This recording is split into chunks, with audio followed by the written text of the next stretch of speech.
Hello, नमस्ते। आजको मेरो खाजा चाहिँ यो चाहिँ साँझको खाजा चाहिँ तरुल। मनपर्छ तरुल एकदमै अर्ग्यानिक। यो चाहिँ कुनै केमिकल के पनि राखेको हुँदैन। यो चाहिँ मेरो गाउँबाट पनि ल्याएको हो। यो चाहिँ हो सिमल तरुल, मेरो फेभरेट है। अनि यो हो पिँडालु, यो पनि मैले गाउँबाटै ल्याएको हो।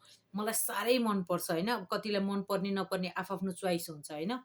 अनि तरुल खासै मन पर्दैन तर पनि खान्छु है त। खाएर हेरौँ है कस्तो छ।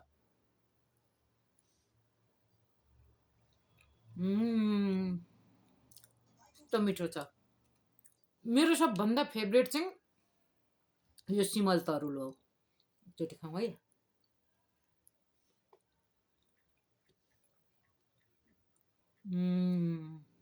वाउ, आफूलाई मनपर्ने चिज त जसरी पनि मनपर्छ नि होइन।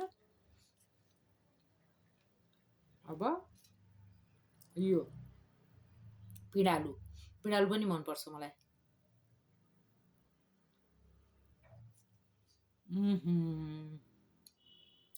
कस्तो मिठो, अर्ग्यानिक। खाएरै म यति राम्रो भएको है फेरि। यो सधैँभरि त कहाँ खान पाउने होइन, कहिलेकाहीँ खान पाउने हो। हजुरहरू कसलाई कसलाई थाहा छ यो पिँडालु, सिमल तरुल र तरुल भन्ने चाहिँ कमेन्ट गर्नु होला। मिठो लाग्नेले मिठो भन्नुहोस्, नमिठो लाग्नेले मिठो लाग्दैन भनेर लेख्नुहोस् है त। Okay, by by.